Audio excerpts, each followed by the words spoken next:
কি রে, এই লোকটারে চিনা চিনা লাগে। আরে তুই চিনিস না? আরে এটা তো আমাদের নাজমুলের বড় ভাই। নাজমুল প্রাইভেট কার নিয়ে ঘুরে, কত সুন্দর নারী তার কাছে, কিন্তু ভাইয়ের বড় ভাইয়ের মূল্য দেয় না।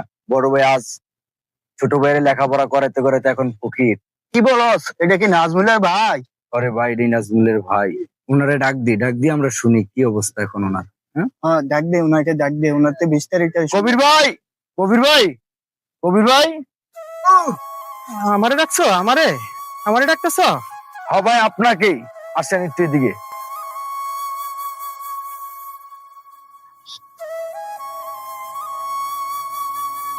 ভাই, আপনার কি সমস্যা? বসেন তো, একটু শুনি। তোমরা শুনবা কি সমস্যা? শুনবো, আপনি বলেন। শুনবা কি সমস্যা? ওনার জন্য আপনাকে ডাক দিচ্ছি ভাই।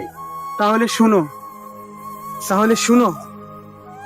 তিল তিল করে যে ভাইটিকে আমি মানুষ করেছিলাম, তাকে আমি অনেক আদর যত্ন কষ্ট করে লেখাপড়া শিখিয়ে তাকে বিদেশ পাঠিয়েছিলাম। আর বিদেশ পাঠানোর সময় তাকে যে টাকা আমাদের হাতে ছিল, ওই টাকা দিয়ে বিদেশ পাঠানো সম্ভব ছিল না। তাই তাই সেকান্দরের কাছ থেকে 2 লাখ টাকা ধার নেই। সে বিদেশ যায়, আমার সাথে তার যোগাযোগ বন্ধ করে দেয়। তারপরে শুনতে পাই যে সে গুলশানে ভাড়া বাড়িতে থাকে। এরপর এরপর অভাবের সংসার, 5 ছেলে 5 মেয়ে, এদেরকে নিয়ে চলা বড় কঠিন হয়ে গেছে। যাও একটু সম্পদ ছিল, ওটা বিক্রি করে দিয়েছি। তারপর দেনার দায়ে অল্প যা ছিল, এও বিক্রি করে সেকান্দরকে দিয়ে দিয়েছি। এখন এমত অবস্থা হয়ে গেছে যে ভিক্ষে ছাড়া দুমুঠো ভাতও ঘটে না, দুমুঠো ভাতও জুটে না। এই পরিস্থিতি। সবই তো আল্লাহর ইচ্ছা।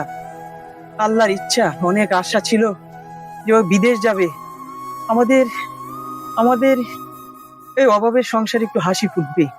কিন্তু না, এই বিদেশ যাওয়ার পর আর কোনো খোঁজখবর নিল না।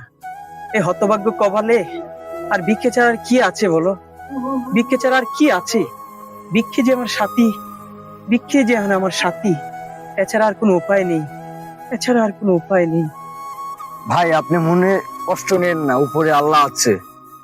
আপনার ছোট ভাই আপনার সাথে যে বেমানিটা করছে, আল্লাহ কখনো ক্ষমা করবে না তাকে। আপনি মনে শক্ত রাখেন, ভিক্ষে করেন, আপনি তো চুরি করেন না, আপনি পেটের দায়ে ভিক্ষি করতেছেন।